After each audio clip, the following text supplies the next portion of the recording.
I have no right to love you when I chose to walk away. I have no right to miss you. What's up, everybody? Woo! Got some Reese Lewis playing. You know what that means. But I do. I still do. Woo! Hey guys! Welcome back to week 5, season 5, whatever you want to call it, of Instagram Live with Katelyn. Katelyn at noon. Tarver Talks. Still workshopping. I don't know if I'll ever give it a name. Do I have to? How was everyone's weekend? Someone said, is Katelyn at noon sticking? Well, I don't know. Maybe I'll do a poll later and really make some decisions. I'm so happy to be back. I was off on Friday and, you know, I missed it. I'm happy to be back here with you guys. It's Monday. We're here. It's April 27th somehow. Quick update for everybody who's been tuning in for the past few weeks. You might know that I bought an air fryer. And I finally cooked broccoli in it last night, and I meant to take a photo. That's why I'm not a real food blogger, because I always forget to take a photo. But I will say I think the broccoli lived up to the hype. It was crisp without being overcooked, if that makes sense. So, yeah. You know, I don't know. Like, if you're interested in that, just know that it was good. It was worth it. And cooked fries and cooked chicken fingers. I mean, it's really, and every time I've been like, okay, I think, because I was skeptical. I wasn't sure if it was worth it. Also an update on my herbs. If you've been following along. I bought fresh herbs last week for my kitchen, you know, because I'm cooking. I use herbs now. I use fresh herbs. And I was like, are these going to die? And I will say they're still alive, but I have them by a window that gets a lot of sun. And so I feel like I'm having to water them a lot. But basically, the parsley's doing good. The oregano's doing good. The thyme is struggling. And because I feel like it's so dry, I keep watering it, but it's like, does it work the same as houseplants? Can you overwater? Because I'm like, if it feels dry, I should water it, right? But it's kind of drooping. Anyway, I know this is riveting stuff, and I could keep going, but we have an exciting week ahead of Instagram Live. Some really fun guests this week, and today is no exception. We have Reese Lewis joining us today. So I'm going to go ahead and get him in here so we can get talking, and so I don't keep talking about my herbs. But I will keep you posted.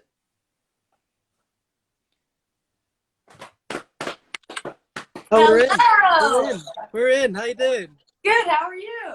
I'm very well. Thank you for having me on the show. You're welcome. I mean, do you have a preference on the name? Katelyn at noon has been the most recent one to feel. Mr. Hudson, Ben Hudson gave me that suggestion. I kind of like it. I think it should be Tarver time. Tarver time. Tarver time. It's Oh, Tarver that's time. a good one. Tarver time. That's We're here good. to spend some time. Yeah, they've got some Tarver time in the diary. We're all here to share some time with Tarver. We're going to Tarver time. We're going to share some Yeah, time with Tarver. bit of Tarver time. I like that. And that does solve the problem of it not being noon everywhere. Exactly. You don't want to fix yourself in on a time and you're like, I don't know if I can commit to noon for the rest of my life here. Well, because I have been talking to a lot of, you know, Brits like yourself, and it's not noon there. It's 8 p.m. 8 p.m. It's wine o'clock. I got my water. Yeah, well, you'll get to 8. We said that earlier. We'll get to 8. You'll have a wine at some point. I just had a glass of wine, but I'm not going to have any more until after this conversation because I don't want to get tipsy in front of lots of new people. You know, never cool. I mean, it might be good. Like, I keep talking to these people who are in the UK, and I'm like, I get so jealous because they always have a drink in their hand. Exactly. It's probably, do you find that you're just probably drinking sooner because you've got this association with other people that are ahead of you, Yeah, getting on the I'm like, well, if it's 8 there, I mean, we're all on a day. I mean, does it really matter? Yeah. Does it matter? I won't drink tonight. Yeah. Yeah. Yeah. So how are you doing? Where are you right now? I'm well. I'm currently sat in my caravan. So I basically ended up isolating in a studio, which I'm very fortunate to be doing in Cambridgeshire, in the middle of nowhere in the UK. Wow. And the accommodation at the studio is a caravan. I can show you my caravan. How do I turn this around? So this is my lovely caravan. Oh my gosh. Well, hang on. I'll make sure I keep charging my phone. My phone's on always on low battery at the minute. Oh, This is my caravan. Look at it. It's wow, pretty, look at that. It's nice, isn't it? And then this folds out into a bed. Oh wow. Is that where yeah. you're sleeping? That's where I'm sleeping. Yeah, it's pretty rock and roll. Some people are saying, "OMG, yes, the caravan." Is this something you've had for a while? No, this is come with the studio. So this is because of working in this place that I've never worked in before. The sort of digs, the accommodation that you get put up in is a caravan. Oh wow! It's really cozy. In America, I would maybe call that an RV. Have you heard of that? Yes. Well, I was in an RV. Thing? Yeah, it's the same thing. It's a recreational vehicle. It's like you can't actually tow this one, but an RV you drive, right? Right. Yeah, That's right. You tow this one, but it's really fun, and I guess I'm getting used to living in a caravan because it was supposed to be for 3 weeks, right? And then it's ended up obviously being a lot longer than that because of the sort of isolation conditions, right? But it's quite strange because you've got to keep a clean caravan. A clean caravan is a clean mind. Right, and because that's a pretty small space. You can't. It's a small space. I mean, the studio is massive, but the caravan itself, you've got a finite amount of places to put your stuff, and you could very easily get used to just not making the bed or unmaking the bed, should I say, in the morning and just leaving it there, and it becoming a bit of a kind of a man cave or a pretty horrible place to go and sort of exist in. So I've been trying to kind of make it feel like a living room in the daytime. Keep it comfy. Yeah, get the cushions, like the scatter cushions are in the nice, they're in the right place. Oh wow, that is nice. Very clean. It feels like a genuine living room, which is nice. Yeah. Do you find that like right now, since it feels like there's almost like no rules to anything, that you're really having to create your own kind of schedule and routines to not like go crazy? I think, definitely. I also find that days can just fly by. And you go, how is it Friday? Hang on, how is it almost May? When did that happen? That was really weird. When you were saying that in your intro, I was like, it's nearly May. I I realized this has literally I've been falling asleep in this caravan for a month. So when I think about that, I just go, that's really weird. That this is like it's been like my home. It's really strange. That's kind of nice though, that you kind of lucked out and you are isolating at a studio. Yeah, it's true. It's very true. And actually the fact that I've been able to carry on working and I suppose find some kind of routine or structure to the day through writing music and producing things has been really, really beneficial. So I feel very, very fortunate because I know that a lot of people aren't able to kind of carry on working or they're not in a position to. So I'm really lucky that it ended up being that way. Right. Yeah. Yeah. That's really convenient. How are you finding isolation?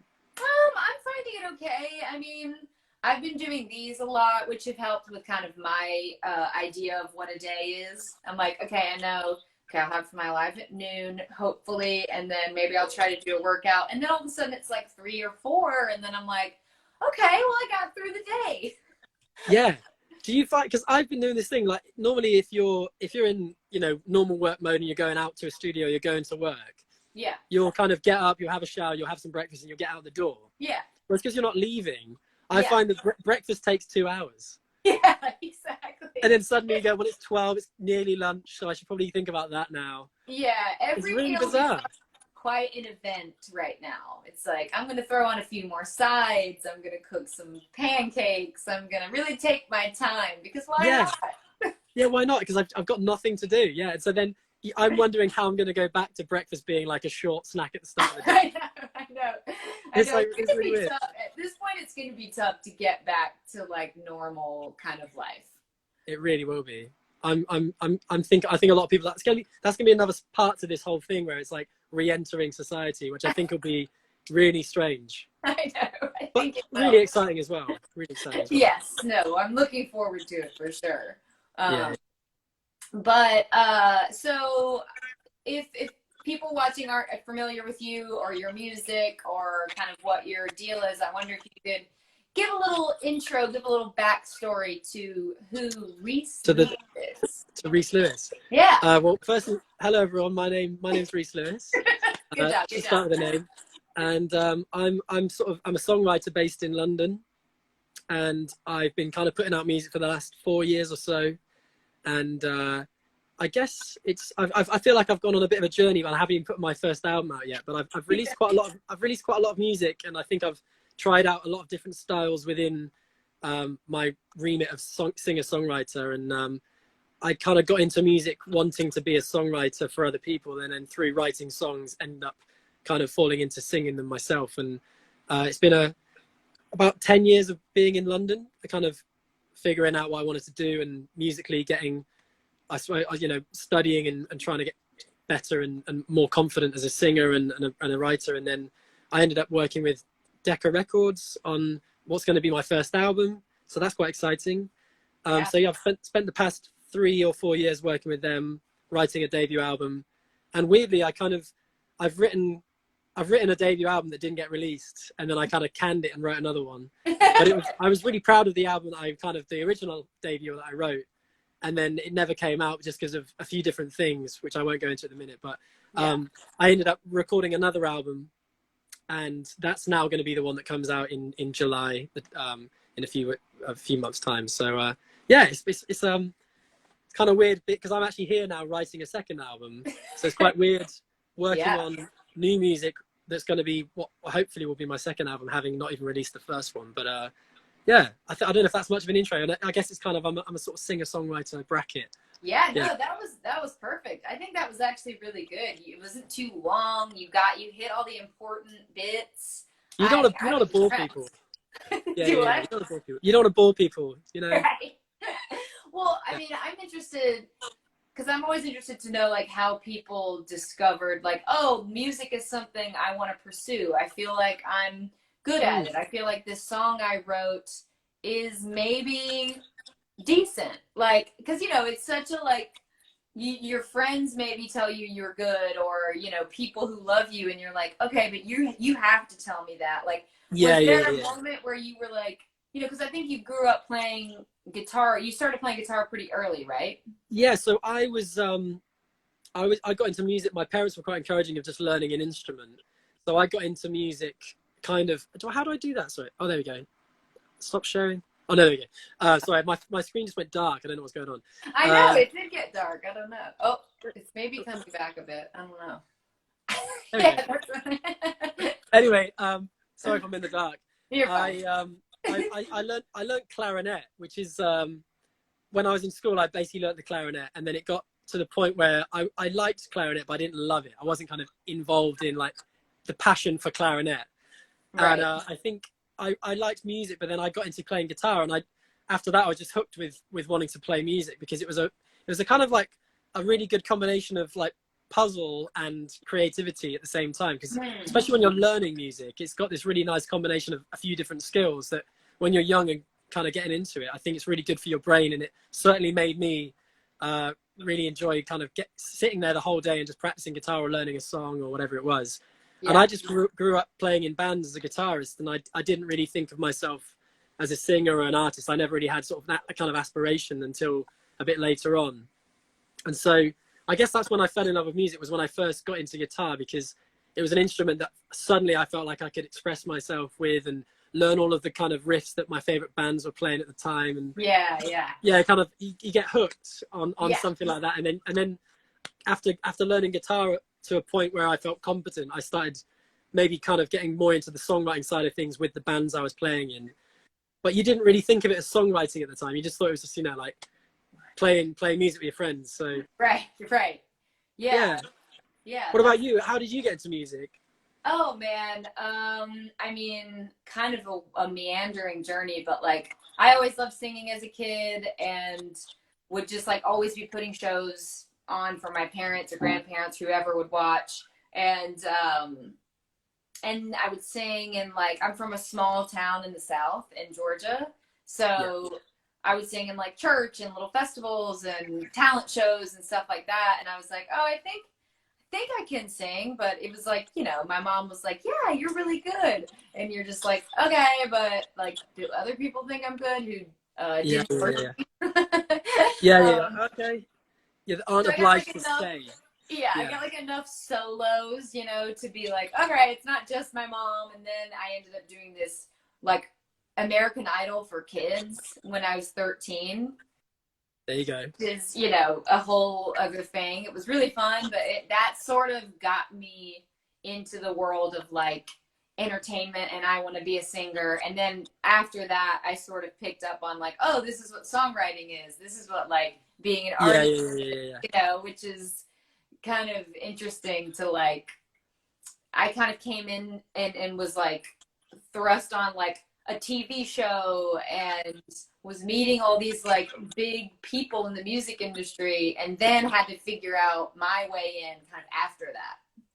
Yeah, so there wasn't like a sort of preparation stage. It was just right. like, here's all the hard stuff that you don't really, want to like build up to. Yeah, I got like tricked. I was like, oh, this is like fun and easy. maybe that's a good way around of doing it though, because you're not. Did you get nervous about those things, or was it kind of like, because it seems so kind of normal, you just went and did it, and then afterwards you're like, oh, that's actually really kind of intense? Yeah, I think it was more so like that, because also I'm young. I don't like know what's happening. I don't know that what I'm doing is scary and like, abnormal. Like I knew it was. I knew it wasn't like the normal thing to do, but it wasn't. Whereas now taking risks after like doing stuff is like a little harder and scarier, and you have more like fear around it. And like when you're younger, you just kind of, like you were saying, you were like, we were writing songs, but I didn't know we were writing songs. We were just like, you just go through it, don't you? Yeah. So who knows? But it's been like a crazy road to like figuring out songwriting and kind of falling in love with that side of it a little bit more. Yeah. And so what's your kind of writing process like? Do you do a lot of co-writing? Do you kind of start on your own? I do a lot of co-writing. I really like co-writing. I mean, being in isolation and like having to like not be able to go to sessions and stuff has sort of forced me to start some more ideas on my own, and even like learn how to play a lot of my songs on an instrument, which sounds crazy. Like No. Which isn't great. It's been like a really good thing to be forced to do. But I think I go in and like let people who know how to play instruments play and like come up with melody and lyrics, and just I haven't pushed myself in that way because I'm like, well, other people know how to do it better. But also I think having to do it has been a nice way to figure out like, oh, I can do this too. Yeah, exactly. And also I think there's something, if you say like maybe there's an instrument you're not as like proficient on as someone else, sometimes kind of someone who's like not proficient can come up with the most interesting thing because of the fact they don't really know what they're doing. And I don't know if you find this, but like I sometimes write with instruments that I don't know how to play, because I go like, what about this? And then your fingers fall somewhere that feels really kind of weird and strange because you don't know the rules of that instrument. And then before you know it, you've got something that's quite not like it's not a piano part, but it's something that's, like it can be the start of something that then a piano player plays and you're like, oh, it's good now. But it's like a good writing tool to kind of, so I think there's like merit to kind of not necessarily being the best musician, but also, just like figuring something out or discovering something through being a bit naive, which is quite nice. Oh, exactly. It's like always trying to get back to like those beginning times where you were like just discovering music or just discovering songwriting, and trying not to put too much thought into the process. I feel like that always ruins it anyway. Yeah, I agree. And I think that's why I quite like writing with other people, especially people that are way better than me at what they do. Because what's really nice is that you can sort of forget that you don't suddenly think about the chord progression, or you think about the whatever it is that's going on. You almost pretend like it's already a song and you're singing on top of it. And then you become, I think through improvisation, you almost like forget, you're not thinking, you're sort of just feeling. And I think sometimes when you write on your own, you get into that space where you're worried about like if the chords are right and if you're playing it properly and all that stuff, and you never really leave that space of kind of cerebral cerebral process. And then suddenly when you get someone playing an amazing piano part, this is why I love working with Aidan, who's with me here. When you get someone who's amazing, you kind of just like sink into that, and it almost, I imagine it's already a song, you're just singing it. And you can kind of, I don't know, I think you stop thinking, you start feeling an emotion or feeling a melody, and then it comes really quickly. It's really nice. I love it like that. Yeah, that's really true. So when you were like, you know, okay, I'm going to start writing, I want to be a songwriter and try and break into the industry, like how do you do that? You started just playing like gigs around London, right? Yeah, I was I just finished university, and I'd studied music, and I did a sort of major, I suppose, if you call it, in songwriting. Okay. And cool. It taught me a lot. It was because I kind of wanted to get into it as a songwriter, to write for other people in lots of different styles, and the course itself was really good for that, and it kind of pushed me to write stuff out of my comfort zone. Yeah. So I was kind of keen to try and do that as much as possible, and I would just go to open mic nights and play songs that I'd written that week, or a few covers or whatnot. And then I guess at a point I started to write stuff that felt, there was one song I wrote after a breakup that started to feel very personal, and it felt like something I wanted to sing myself, and that was a song called No Right to Love You. And I just started playing it, and then suddenly ended up talking to managers and things like that. But it was never my intention to kind of write something that was like, I don't know, me, or that was an artist thing. It was just like, I just wanted to write really like interesting songs and hopefully find a home for them, or try and get into working with a publisher, because that was the main thing. Like, try and get a publishing deal, try and get working for someone like that to get into the industry. Right. And then through trying to do that, I ended up falling into being an artist, which was a bit surreal, because I didn't think of myself as a singer. I certainly don't think of myself as a strong one, and I'd never had any singing lessons and things like that. So then going on stage was always a bit nerve-wracking, because I never felt prepared, and I always felt like a little bit out of my depth, especially playing songs that were quite new. And I was happy to play at open mic nights because it was just like trying to test out the songs. But then when it came to like doing showcases and playing on the radio and all this stuff, I was really nervous. And it was weird, because I ended up getting a few singing lessons and things like that, just to make sure that I was warming up and doing things properly. Because obviously when you start touring, if you're not warming up and all that stuff, you just lose your voice. So I ended up kind of taking it a bit more seriously once I sort of got into it more as an artist. But yeah, and that was when I started co-writing as well, because I didn't have much experience in the industry with working with other people. So it was really nice to actually start to co-write, but with the intention of writing songs for myself, which was a really new thing for me, having just written in my bedroom on my own. So to actually go and write with other people. I'd obviously written in bands and things when I was a teenager, but to actually start feeling like I was working with professional songwriters was quite, it made me take myself more seriously, because you suddenly start working with someone who's like got a publishing deal with Universal Music, and you're going into a session and be like, oh cool, I'm working with someone who's like professional. So then you start kind of thinking about yourself in a slightly different way. Obviously not like, trying to get too ahead of yourself, but I definitely felt like I was like, oh, I'm actually, they're collaborating with me, so I must be on the right path doing something. I must belong here in some way.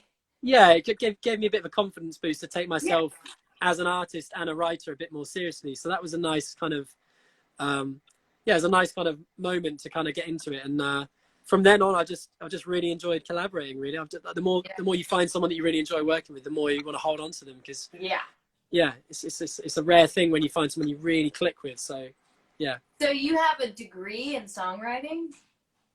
I have a degree in music, but I think the final so it was 25% of the course was in songwriting, and then the rest of it was in harmony, history, theory, and business and things like that. Yeah. So I kind of got a rounded sense of music and the music industry, I suppose. And then some of it was on songwriting. But it's a weird thing to teach, because, as you know, like one day you think you've cracked the code of like how to write a song, and you write the best chorus you've ever written, and it feels like really easy. And then you go back to it the next day and you think, how am I? Like, I'm terrible. I can't even write a cool lyric. I can't even write a single lyric. And so I think that's why it's difficult to teach, because there are obviously techniques or tools to the creative process that we can utilize at times when we hit roadblocks. But as we were saying earlier, so much of it is about emotion and feeling and improvisation that has to come from somewhere where you're not really thinking. Yeah. So I think I've tried to kind of balance the kind of I don't know, the theory side of it and getting too into the technicality of songwriting, knowing that it's important to kind of have in the back of your mind somewhere, Right. but maybe not to kind of approach songwriting as if it's a sort of mathematical exercise, because I think those kinds of techniques can maybe get you out of a sticky situation when you've got writer's block and you need some way to get through the chorus or something, and Right. you've used that chord, so maybe you need to go to a different one and all that stuff. But I think like the kind of spark of songwriting doesn't come from that place. So it's important to like not get too, I don't want to get too bogged down in the kind of the theory of songwriting, even though I did learn a lot of that at university. Right. Yeah, that's why I was wondering, because I was like, how do you have a whole major on how to write a song? It seems like you could probably create a course about it, but then also, like you said, you sort of have to throw everything away and just kind of go on instinct and feeling and emotion and kind of like your own way of writing, because that's the only way that it's a Reese song and not a Katelyn Tarver song. It's like, Yeah, all true. within kind of your own, I guess you like learn how to hone your own like skills. Definitely. And I don't know if you find this, but because I've done a bit of co-writing for other artists, and it's weird how even just understanding someone else's voice and knowing what vowel sounds they like singing, or what kind of aesthetic they like their lyrics to have, or whatever it is, you realize that when you write with someone else and then you go back to your own writing, you realize that the decisions you make on your own are actually really nuanced and really detailed, but you don't think of it because it's you. It's like, it's what you do. Right. And then as soon as you work with someone else and you realize they've got that whole set of things that they do and don't like, you kind of look at yourself and you go, oh, I guess I've got the things I do and don't like. And I guess that's what makes my work me, whatever it is. Exactly. And so I just you sort of take for granted the things that you do in your work, or the things that you prefer. And then as soon as you work with someone else who does it differently, you're like, it's amazing, because you get to realize there's a whole other way of doing it that you don't like. It's like being a I don't know. It's just really interesting. You kind of take something from someone else's approach and you go, oh yeah, of course I could. I don't know. I find that really interesting, and it makes me think a little bit about how the things I leave out in my songwriting that just seem natural to me to not do or to do. Right. And then when you talk to someone else, they're like, oh, I don't really like using that word, or I don't like this thing, and then you go, oh yeah, there's loads of little things that you just take for granted in your work. Yeah. But it's also funny that sometimes the best songs, or like the songs that I feel like are the most emotional, you don't feel like you wrote them. They feel like they do just sort of kind of come through some form of like strange moment where you look back on the day and you go, I don't really remember when we wrote that bit. It just sort of happened. Yeah. And I think that's the best sign of a song, when you kind of, it didn't feel like you wrote it. Yeah. It's sort of like, it's at some point that magical thing happened, and before you know it, you're kind of working away, shaping it, but it didn't feel like you had to fight for the thing to happen, if that makes sense. Right. Yeah. Those are always the best days. Yeah. But I also find, like, a lot of people ask, like, how do you get into songwriting? How do you write a song? Like, how do you, even start? And I always say, like, pay attention to those things that you like or you don't like, or like what concepts or what topics always pull you in. Like, those are the things that you need to start paying attention to. And what I'm always trying to do as well is like, what words do I like saying? What words do I find myself, or what themes do I find myself writing about or interested in? And I feel like just paying attention to those and really focusing on that can be helpful in trying to kind of figure out your way of being a songwriter and like what you bring to the table that no one else can. Absolutely, yeah. And I think it's also important that kind of, I sometimes find, I don't know if you find it when you write on your own, you judge an idea far too soon. Because when you write with someone else, they almost, not only are they amazing in terms of like the musicality they bring to the room, but they also act as an audience in a way. Yeah. And then they can say like, oh, that's great, just run with that. And if you're on your own, I find that I'm constantly second guessing, going, is that good? And then you play every chord you play just sounds terrible, or every melody is just like the same as every other melody you've heard. And it takes someone else to kind of like listen to it and go, oh, I like that. And I think there's a really valuable thing of working with other people, because you just get to bounce ideas off each other as if you're an audience for that thing. And Right. I think I'm trying, when I write on my own, to just let an idea develop and evolve, because that's kind of what happens in a songwriting session with someone else. But Yeah. you don't often give yourself that same time when you Right. write on your own. Right. It's kind of a funny, like, I think it's important to remind yourself that, like, not every good idea, like, is a genius thing, or like happens like that straight away. And that, yeah, it's just kind of Yeah, an interesting nice. thing to keep in the back of your mind. I know. That's why I like collaboration too. It's really nice. Yeah. Have you done any of like the Zoom sessions? I've done a couple. Yeah. It's not the same, but it's okay. Yeah. Yeah.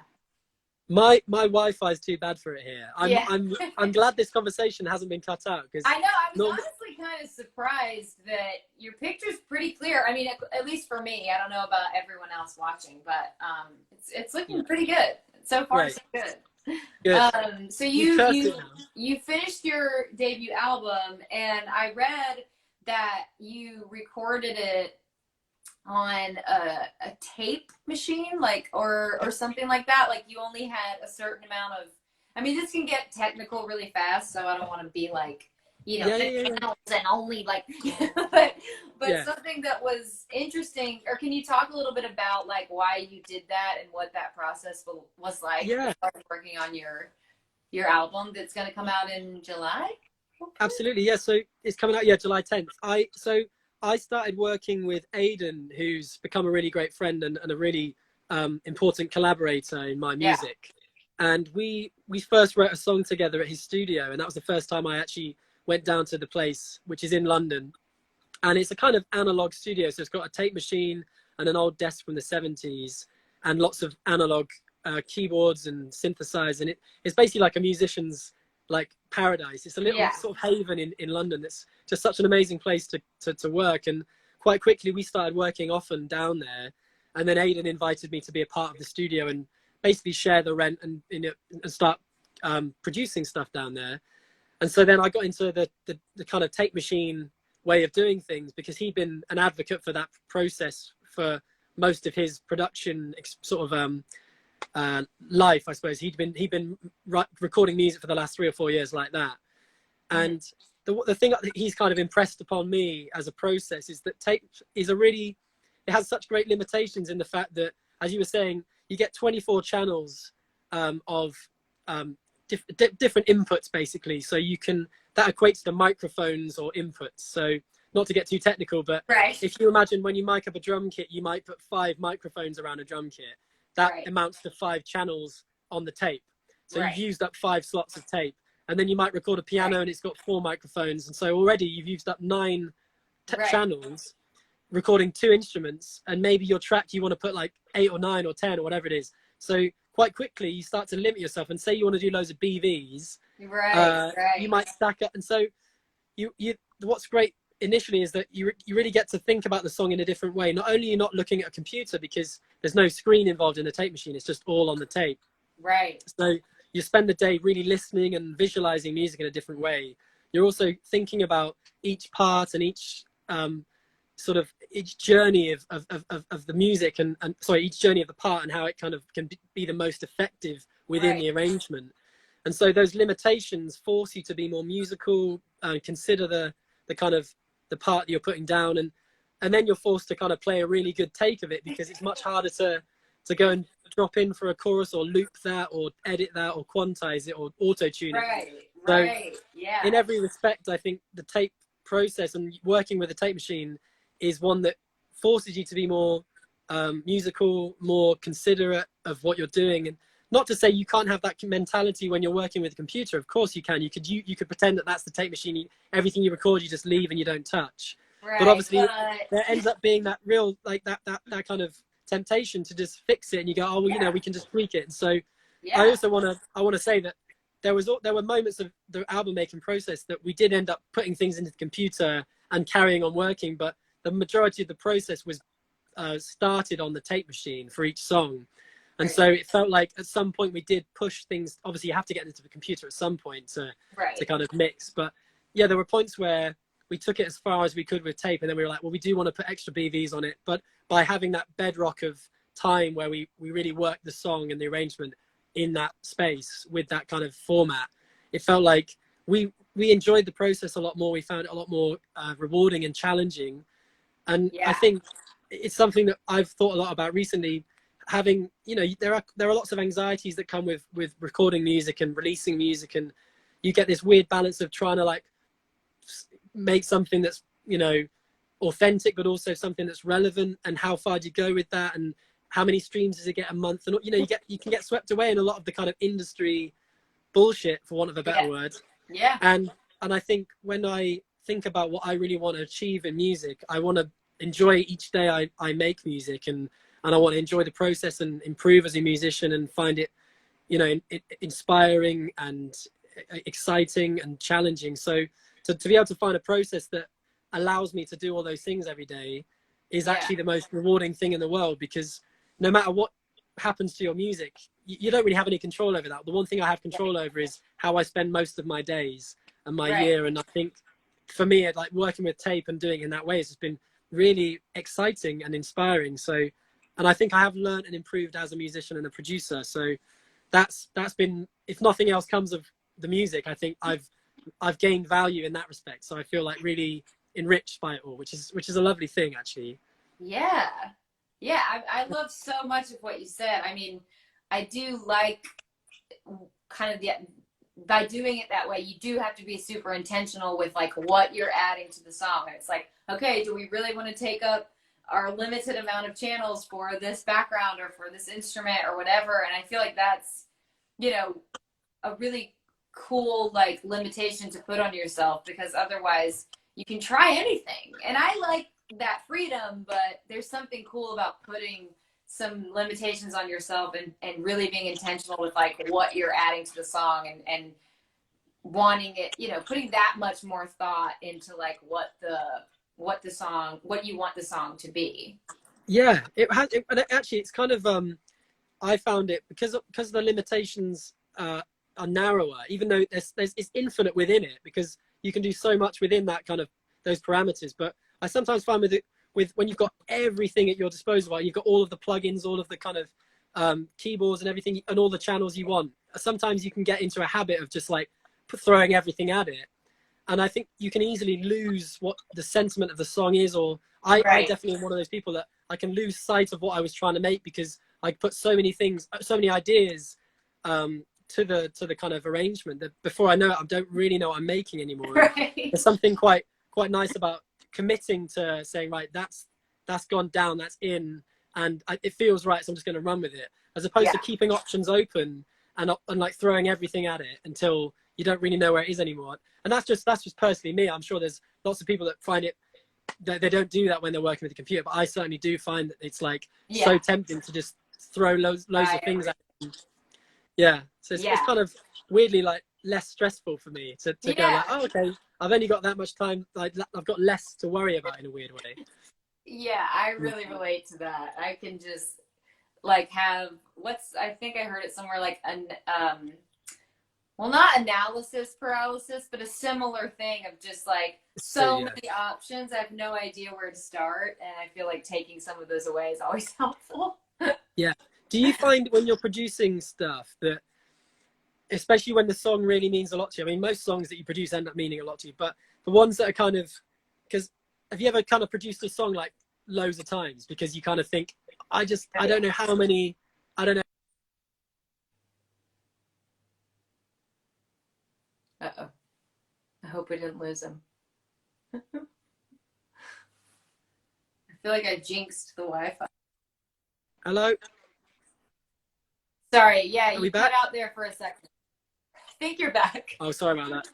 No, that's I think I'm back. I hope I'm back. Yeah, you're back. No, yeah, I mean, that's all. I really connect with all that. And what you were saying about like just enjoying the process and not making it about like, oh, how's the song going to be received? Are people going to like it? Like, is it going to get this many streams? Is it going to change my life? You know, like I feel like it can just be so overwhelming to go into a creative process. It's like no song you write is going to be able to bear the weight of like all the pressure you're putting on it to like change everything and like all the stuff, true. You know, make your career. And I feel like, you know, listening to your music, like songs like Hold On to Happiness and I can't remember the title, like Better Than Before.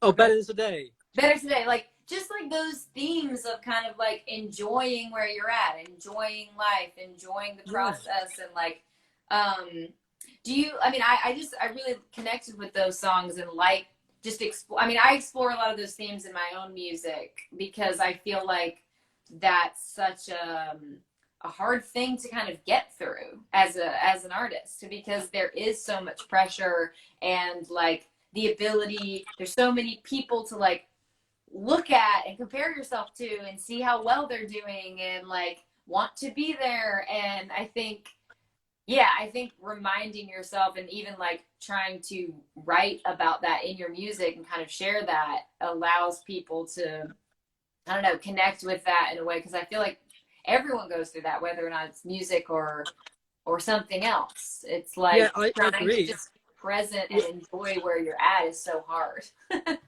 Yeah, as you say, we're in a world of constant comparisons. Yeah. And where every number sort of affects the way we think about ourselves and our achievements, and inevitably, being that music is now attached not just to a price tag but to a sort of popularity measure, I think it's really easy to get sucked into that kind of feeling of like, oh, my song didn't get as many streams, so like it's rubbish, or like I want to write a song that gets loads of streams. And I, of course, I know I'm not trying to make music no one listens to. I want to make music that people connect to and like. Right. But as you say, it's like, I think it's so easy to realize that, and I had this a few years ago, and that's where some of those songs came from. It's like getting kind of down about where I'm at in my career, or like things aren't going as well as I wanted them to. Right. And then if you'd have told me like 10 years ago, like less than 10 years ago, like 5 years ago, that I'd be doing what I'm doing now, where I'm at, people listening to my songs and all of these things, like you can always compare yourself to someone who's doing better or has more fans or whatever it is. But if you told me what I'd be doing right now, I'd have laughed and I'd have been like, whatever. And I'd have bitten your arm off to be where I am. And so I think I definitely the more I started to kind of enjoy the process and see that as the kind of the reward, the more I started to care less about how a song was performing, which is a horrible way to sort of talk about a song. Like, cause you know, especially when you're working with publishers and managers and labels, there's a currency that they talk in, which is about making money and about streams and data and shares and likes and all that stuff. And it is important, obviously, because you know that is ultimately the thing that keeps the business moving around, I suppose. Exactly. But yeah. I think when it's all focused on that, you realize that you've got nothing to actually gain any sense of sort of fulfillment from if all you're ever looking at is like the numbers. And it's so I think I'm glad to have kind of, hopefully I still, you know, from time to time you do have those moments where, but hopefully I'm not as attached to that kind of value in music as maybe at one point I would have been. So how do you find that with like balancing, even in the studio? I find it a difficult thing is trying to stay true to what you visualize as the song's kind of core and the value of the song, and also going, well, it's, you know, it's got something commercial about it, and should I make it radio friendly? Like how do you tackle that kind of that challenge? Oh gosh, I mean, I think that is like my biggest hurdle, is just like not being so attached to the outcome and like how people are going to receive it, and if it's going to do well or not. Are people going to like it? Are they going to hate it? It's like, I don't want to have that rule my entire process, my entire like day of writing. I want it to be as honest and true and vulnerable as it can. And hopefully, you know, I mean, I want it to reach a lot of people too, but it's also like, if I can tell the truth today in this song and it connects with someone else and makes them feel like a little less crazy or a little less alone, then like that's what I'm aiming for, you know? That's the goal. Because I think, you know, and I appreciate you having this conversation and talking about it openly, because I think it can be something that, you know, it's not super easy to talk about, and it's not very like, you know, oh yeah, we want to hear like well, I was going to talk about our insecurities as artists, but I don't know. I always find it helpful when I hear people I admire talk about that it's not easy for them all the time either to have like this confidence and go into a room and be like, I know what I'm doing and I know how to Yeah, write yeah, a yeah. song. It's like very up and down. And I think sharing that can just be really helpful for like Yeah. me to hear and maybe for someone else to hear, and just remembering that we're all, you know, trying to like make the best art that we can and not like go crazy in the process. Yeah, because it's a really bizarre industry when you think about it, because Yeah. you can, on one day you can be kind of completely into something that's very musical and very pure and coming from a place of quite an emotional sort of backdrop, and then suddenly you're talking about it in a sense of it being like a sort of a business thing, Product. or like Yeah. suddenly becomes a product, and that kind of constant back and forth of having to have almost, I don't know, I find that weird, because, and I was thinking it's strange because we don't, I think as a lot of artists and musicians, we don't talk about the kind of, I think talking about the business side of it feels like it's not an artistic thing. You don't want to air that laundry. You almost Right, like go, exactly. and so yeah. I do think like kind of understanding that it's okay to like want to make money. It's okay Right. to like want your music to be popular, because Yeah. you also like making money is effectively making it sustainable. Yeah. So you do, it's like a weird thing of like, you do want to make something that's valuable in a sense, but you want to do it where it comes from a place of genuine like artistry or something that's real. And I think it's a real balance to try and kind of figure out as an artist. And I think you can really lose yourself in that kind of journey of trying to work out how you hold on to your art and your craft and your values of what you want to do musically and artistically, to also trying to create something that you feel is ultimately in some way valuable. And whether that doesn't mean commercial, it just means like people want to listen to it, or you're doing, and I think it's a hard thing, because people want to continue to make music, but you have to at some point realize that it's either sustainable or it isn't. And I hope that my music career can go on for a long time, but I have to make music that ultimately people want to listen to. Right. Well, I think you're on your way. I think you've already proven that you can do that, and you have, you know, so many fans that love your music, and you were touring a ton last year, opening for Julia Michaels, and which is insane and so cool. And I mean, I think you just gotta keep doing what you're doing. And also on that note, a lot of times on Katelyn at Noon, Tarver Time, whatever, if I'm talking to a musician, I like to have them play a song, and maybe I'll play a song if we have time. But would you want to play a song for us? Sure, absolutely. I'm gonna have to work out to hold. I don't have, because I don't have one of those like fancy holders. Oh, try and, like tripod. I'm gonna try and prop my foot. I don't want to brag, but I do tripod. Am I in shot if I'm like that? I can't see. Yeah, that works. I mean, it's a little blurry, but yeah. Okay, hang on. Is that better? Yeah, you can still hear. You can hear you. Yeah, great shots. Pretty centered. Yeah. This is my guitar. Hello, guitar. Great. This is Martin. Hello, Martin. What are you gonna play for us? I was gonna say, can I just play a sad song? It's the one I was talking about earlier. It's kind of the first song I wrote as a sort of artist, I suppose. So I thought I'd play it. Please. Called No Right to Love You. It's not. Yeah. It's not. Hope it's not too sad for quarantine. Oh no, I have a bunch of sad songs too. So you're in the right place. Okay, great. I don't know what it's gonna sound like, and I don't know if my guitar's in tune. Can you hear the guitar? Mm-hmm. Okay, there we go. Let's try it anyway. Anyway, here we go.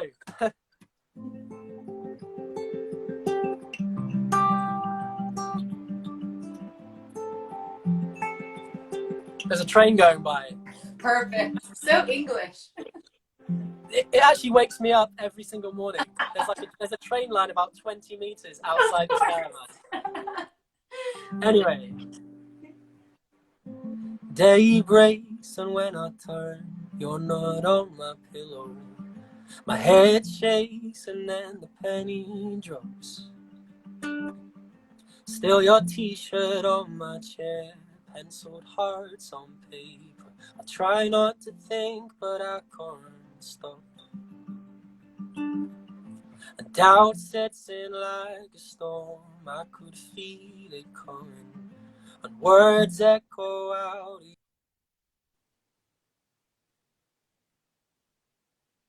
To the edge, the jump was my decision. I've only got myself to blame. 'Cause I have no right to love you when I chose to walk away. I have no right to miss you when I didn't want to stay. And I have no right to need you when I knew what my heart was gonna lose. I have no right to love you, but I do.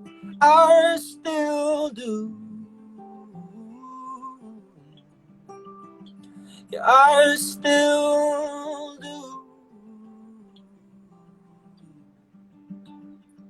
And night falls, I'm wide awake, wishing I could call you. I'm too used to hearing all about your day. The cold creeps up next to me. Now we don't share these covers, but I've no license to complain. 'Cause I have no right to love you when I chose to walk away. I have no right to miss you when I didn't want to stay. And I have no right to need you when I knew what my heart was gonna lose. I have no right to love you, but I do. I still do. You know I care, but I can't be there to make this unmade bed of roses.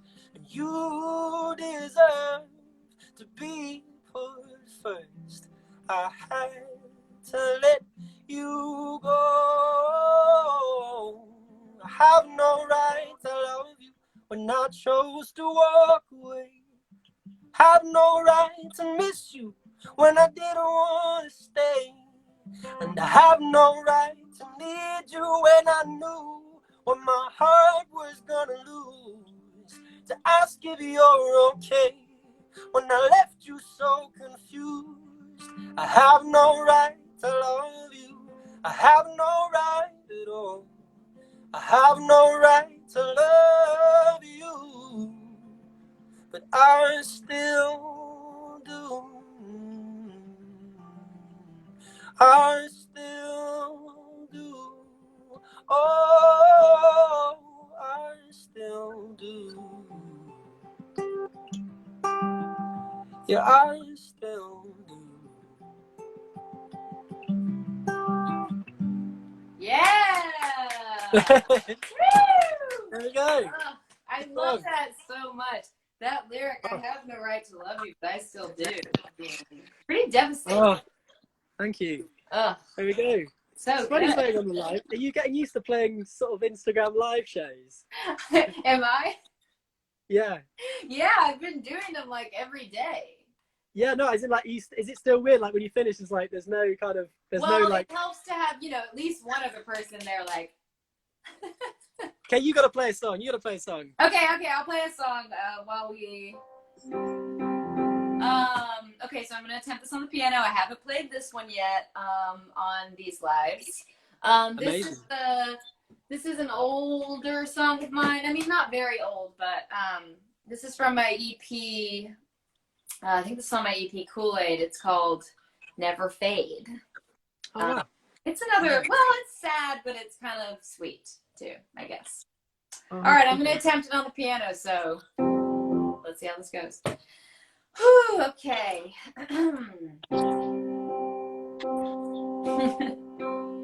Kind of hard to get right into this mood. Yeah. Okay. I know that you're so afraid. I feel it too. You know I can see the pain inside of you.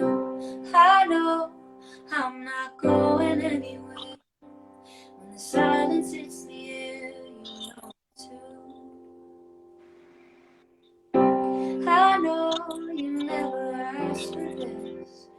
Whoever won, you you carry all the weight alone. You thought you should just know I'm not going anywhere. Life's not feeling fair. I wish I could give you an answer, say the right words and it make you feel better, but I'm just me, nothing perfect or special, and I can't make it right today, but I'm here and I'll never fade away.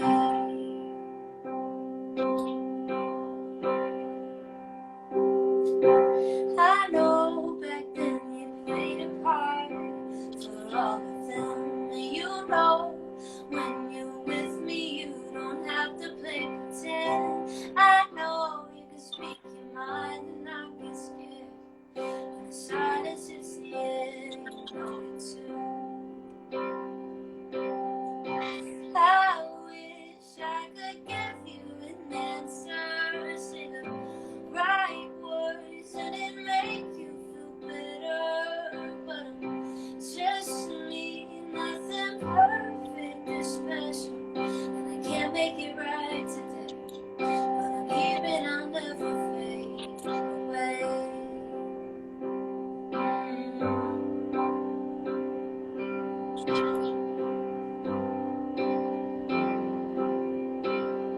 And I hope that you know that I'll always be someone to lean on. And when life gets heavy, I'll carry you through. And I'm hoping that one day it all gets easier. It feels lighter, more beautiful for you. Alright, this part's loud. And I hope that you know that I'll always be someone to lean on. And when life gets heavy, I'll carry you through. And I'm hoping that one day it all gets easier. It feels lighter, more beautiful for you.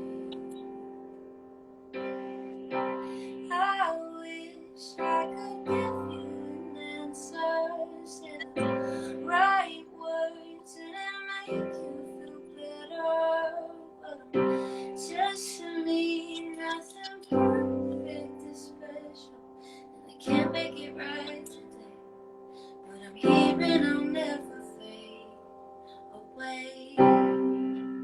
Oh, that's so good. Thank you. That's ridiculous.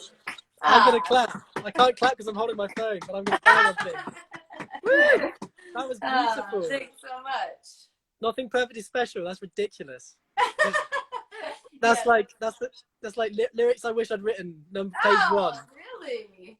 That's ridiculous. That's an amazing. I've not heard that song. It's incredible. Thanks. Yeah, that's I love one of that. my faves. That's one of my fave songs. I'm gonna go and stream that right now. Amazing. Honestly, I love that song. It was really, really great. Thank you so much. And also, I like the warning of the loud bit, but I was like, you nailed that. I was like, oh, you're like, God. it's gonna get loud. Usually there's this like crescendoing like band, really getting into that part. So it's definitely different just doing it on my own on piano. You should put an acoustic version out of that song if you haven't already. Yeah, there actually is an acoustic. It's on acoustic guitar, but I mean, there's not a version that's like just one instrument, one vocal. You and piano. There you go. Quarantine session. Could be quarantine sessions. Yeah, well, Reese, we're probably gonna get kicked off soon, so I'll wrap it up. This has been so much fun. Thank you so much for coming on. Oh, not at all. Thanks for having me. Lovely chatting to you and meeting you via the internet. I know. Although we met in Nashville. We met in Nashville. But this was really our first meeting in front of the world. So in front of the world. Or the 85 people that are watching. Yeah. Thanks for watching, everyone. I hope you have a good rest of your, quarantine, that the studio goes well, and that, maybe you'll have a second album after this. You'll be really ahead of the curve. I'm halfway there. I've got half an album sitting there now. So, yeah, who knows? Hopefully we'll finish one. Oh, great. Yeah, well, thanks again for having me. And take care of yourself and see you soon. You too. Thanks for coming on. Have a good one. Cheers. Bye-bye. All right, bye. Wow, Reese Lewis, everybody. Reese Lewis. How great is he? Such a nice guy. I really appreciate him coming on and just being willing to talk about everything and playing a song. I love that he's like, yeah, I had to get voice lessons. I don't know if I can sing. And then he sings like that. Pretty annoying, Reese. Hope you're still watching. Anyway, Reese Lewis, if that was your intro to him, go check him out. Because obviously you're hooked now. All right. Great rest of the week coming up. Be sure to come back tomorrow. I'm going to be talking with Cameron Avery from Tame Impala. Pretty cool. Pretty exciting. And yeah, a bunch of cool guests for the rest of the week. So be sure to come back. Once again, thank you to Reese Lewis. Such a sweetie. Yeah, I'm going to go listen to his music right now. All right, guys. Have a good day. We're back. All right. I'll talk to you tomorrow.